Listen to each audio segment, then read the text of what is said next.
사랑하는 여러분, 잠시 함께 기도하는 마음으로 이야기를 시작하겠습니다. 하늘에 계신 우리 아버지 하나님, 지금 당신의 말씀을 듣고 겸손히 받을 수 있도록 저희를 도와주시옵소서. 말씀을 전하는 제게는 진실되고 겸손하며 또한 능력 있게 전할 수 있는 은혜를 허락하여 주시고 이 시간을 통해 아버지의 모든 뜻이 이루어지게 하옵소서. 우리 주 예수 그리스도의 이름으로 기도합니다. 아멘. 여러분의 삶에 하나님의 크신 은혜와 평강이 함께하기를 축복합니다. 오늘 우리가 나눌 깊고 위대한 이야기에 귀 기울이시기 전 잠시 여러분의 도움이 필요합니다. 만약 이 말씀이 여러분의 마음에 울림을 준다면 좋아요를 통해 마음을 표현해 주시고 이 메시지가 더 많은 이들에게 닿을 수 있도록 공유해 주십시오. 구독을 통해 저희와 계속해서 이 은혜의 여정을 함께 해주신다면 저희에게는 가장 큰 격려와 힘이 될 것입니다. 여러분의 이 작은 동참이 하나님의 은혜를 전하는 아름다운 통로가 되리라 믿습니다. 이제 요한계시록이 우리에게 들려주는 하늘의 노래에 함께 귀 기울여 보겠습니다. 인류의 역사를 돌아보면 인간은 고통과 환희의 순간마다 언제나 노래를 불렀습니다. 혹독한 시련 속에서는 위로를 얻기 위해 그리고 벅찬 기쁨의 순간에는 감사를 표현하기 위해 노래했죠. 노래는 한 민족의 정신과 역사를 담는 그릇이 되기도 합니다. 우리 민족이 수많은 고난 속에서도 불렀던 아리랑처럼 말입니다. 그렇다면 성경 또한 하나의 거대한 노래책, 즉 찬송가집이라는 사실을 알고 계셨나요? 악보나 음표가 기록되어 있지는 않지만 성경은 처음부터 끝까지 장엄한 노래로 가득 차 있습니다. 하나님께서 천지를 창조하실 때 욥기에는 새벽 별들이 함께 노래하며 하나님의 아들들이 다 기쁘게 소리 질렀다고 기록되어 있습니다. 구속 역사의 드라마는 마치 한 편의 위대한 뮤지컬과도 같습니다. 성경의 한가운데를 펼치면 우리는 영감으로 가득한 150편의 시편을 만나게 됩니다. 이것이야말로 하나님의 숨결이 담긴 공식 찬송가집입니다. 그 이전에도 모세와 미리암, 드보라와 한나의 노래가 있었고 예수님이 탄생하셨을 때는 천사들이 기쁨의 노래를 불렀습니다. 신약 성경 곳곳에는 초대교회 성도들이 불렀을 아름다운 찬송과 시들이 보석처럼 박혀 있습니다. 로마서, 빌립보서, 골로새서, 디모데서, 히브리서, 그리고 우리가 오늘 살펴볼 요한계시록에 이르기까지 말입니다. 구원의 역사는 이처럼 노래로 점철된 거대한 뮤지컬입니다.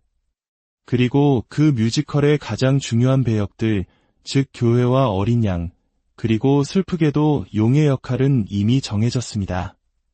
하지만 아직 우리에게 남은 역할이 있습니다. 바로 위대한 합창에 참여하여 목소리를 더하는 것입니다. 지금 이 땅에서뿐만 아니라 영원토록 울려 퍼질 그 노래에 우리의 목소리를 보태는 것입니다. 오늘 우리는 요한계시록 15장을 통해 하늘에서 울려 퍼지는 바로 그 노래, 모세의 노래여 어린 양의 노래를 함께 들어보려 합니다. 잠시 제가 요한계시록 15장 전체를 봉독하겠습니다. 우리의 중심 내용은 2절에서 4절까지입니다. 또 내가 보니 불이 섞인 유리바다 같은 것이 있고 짐승과 그의 우상과 그의 이름의 수를 이기고 벗어난 자들이 하나님의 검은고를 가지고 유리바다 가에 서서 하나님의 종모세의 노래, 어린 양의 노래를 불러 이르되 주 하나님 곧 전능하신 이시여 하시는 일이 크고 놀라우시도다. 만국의 왕이시여 주의 길이 유롭고 참되시도다. 주여 누가 주의 이름을 두려워하지 아니하며 영화롭게 하지 아니하오리이까? 오직 주만 거룩하시니이다. 주의 의로우신 일이 나타났음에 만국이 와서 주께 경배하리이다 하더라. 또 이 일 후에 내가 보니 하늘의 증거장막의 성전이 열리며 7 재앙을 가진 7 천사가 성전으로부터 나와 맑고 빛난 세마포 옷을 입고 가슴에 금띠를 띠고 네 생물 중에 하나가 영원토록 살아계신 하나님의 진노를 가득히 담은 금 대접 7을 그 7 천사들에게 주니 하나님의 영광과 능력으로 말미암아 성전의 연기가 가득 차매 7 천사의 7 재앙이 마치기까지는 성전에 능히 들어갈 자가 없더라. 요한계시록 15장은 전환점에 해당하는 장입니다. 이전까지 7인과 7 나팔 재앙의 순환을 통해 세상의 역사를 여러 각도에서 조명했다면 이 제15장은 하나님의 진노가 완성되는 마지막 7 대접 재앙의 서막을 엽니다. 하지만 이 무서운 심판이 시작되기 직전 성경은 우리에게 잠시 숨을 고르고 하늘의 광경을 보여줍니다. 바로 불이 섞인 유리 바다와 그 위에서 울려 퍼지는 승리의 노래입니다. 오늘 우리는 이 장면을 통해 3가지 깊은 교훈을 배우고자 합니다. 첫째는 우리의 구원에 대하여, 둘째는 우리의 찬양에 대하여, 그리고 마지막 셋째는 우리의 구원자에 대하여 배울 것입니다. 첫째로, 우리는 이 장면을 통해 우리의 구원이 무엇인지 다시금 깨닫게 됩니다. 앞선 장들에서 교회는 용과 짐승에게 쫓기고 짓밟히는 연약한 모습으로 그려졌습니다. 끊임없는 박해와 공격, 전쟁과 환난의 이미지들이 가득했습니다. 그런데 이 모든 핍박의 장면이 지난 후 성경은 우리에게 너무나도 대조적인 모습을 보여줍니다. 바로 하늘의 평온함입니다. 2절을 보십시오. 불이 섞인 유리 바다 같은 것이 있고, 여기서 유리 바다는 수정처럼 맑고 고요한 바다를 의미합니다. 이는 이 땅의 혼란과 폭풍우가 완전히 그친 하늘의 완벽한 평화와 안식을 상징합니다.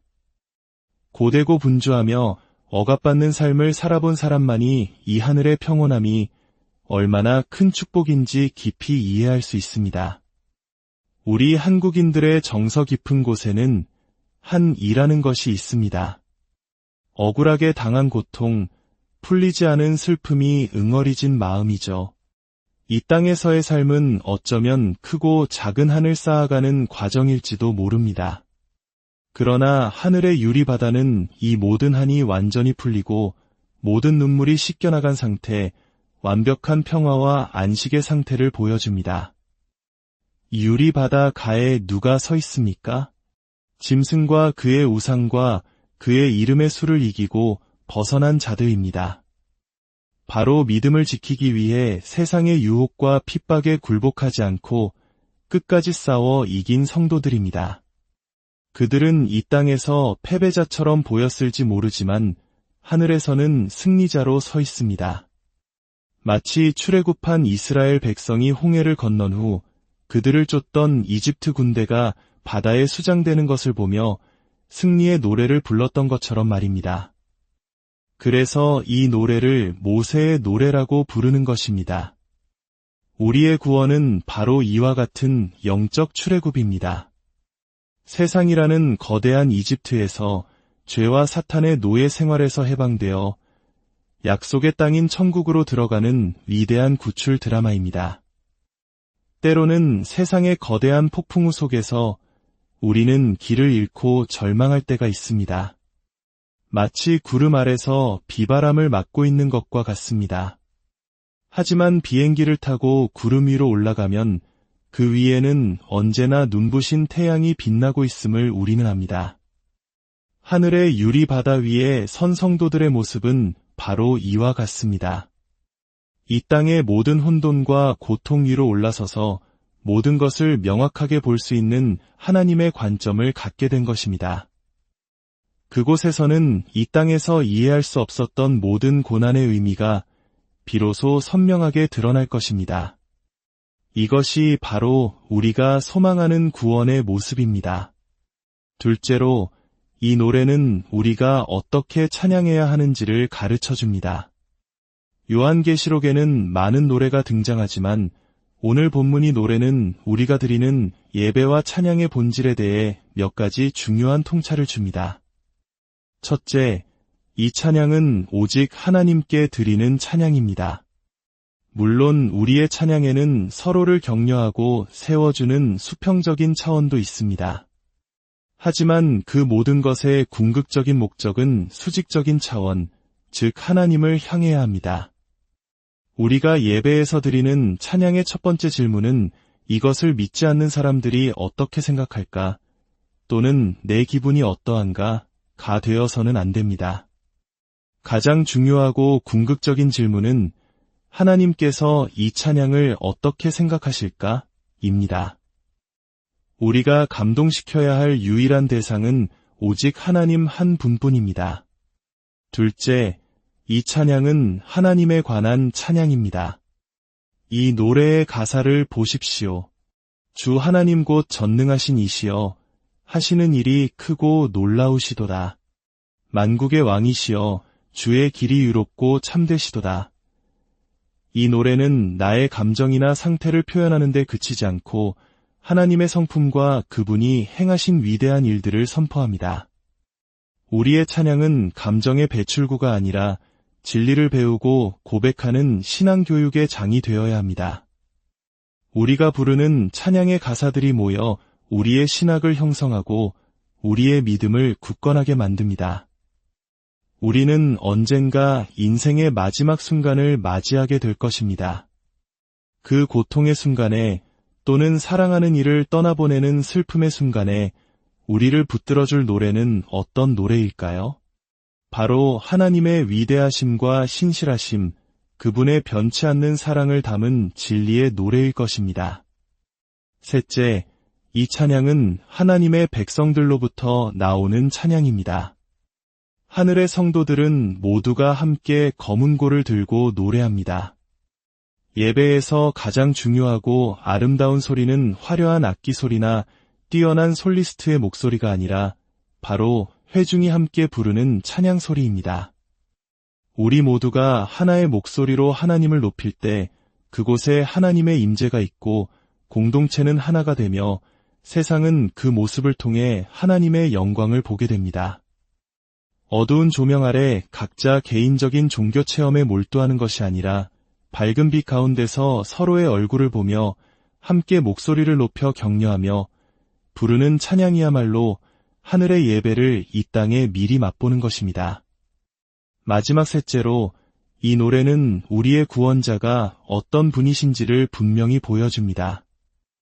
이 짧은 노래에는 하나님의 놀라운 성품이 최소 7가지 이상 담겨 있습니다. 그는 전능하시고 유로우시며 참되십니다.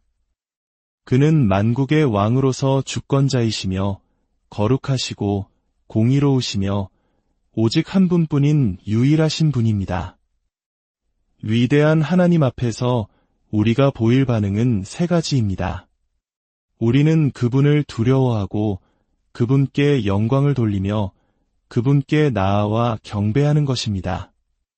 그리고 4절의 마지막 부분은 우리에게 놀라운 희망을 선포합니다. 만국이 와서 주께 경배하리이다.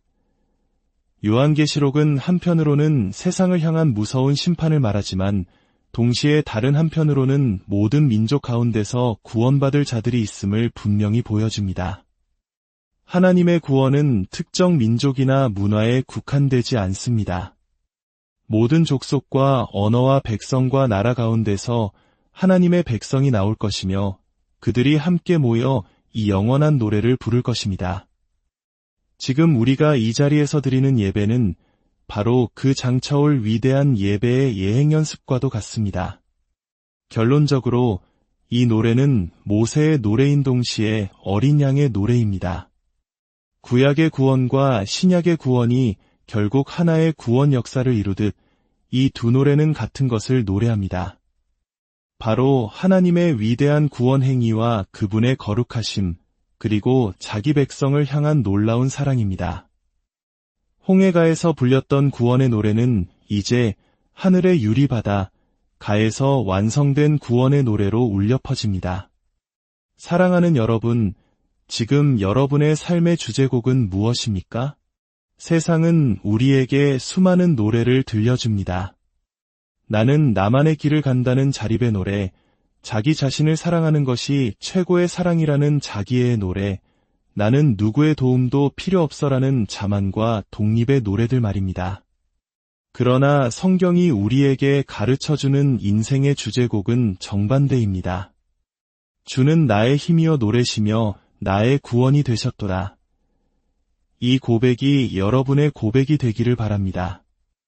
우리의 힘과 자랑이 우리 자신에게서 나오는 것이 아니라 오직 십자가에서 우리를 위해 모든 것을 내어주신 어린 양 예수 그리스도로부터 나온다는 사실을 매일의 삶 속에서 노래하시길 바랍니다.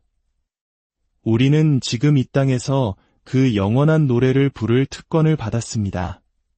그리고 언젠가 주님 앞에 서는 그날, 우리는 모든 나라와 족속의 성도들과 함께 이 노래를 영원히 멈추지 않고 부르게 될 것입니다. 주 하나님 곧 전능하신 이시여, 하시는 일이 크고 놀라우시도다.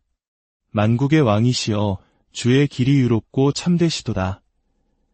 이제 이 위대한 구원의 노래가 여러분 각자의 삶 속에서 능력의 노래로, 위로의 노래로, 그리고 승리의 노래로 울려 퍼지기를 우리 주 예수 그리스도의 이름으로 간절히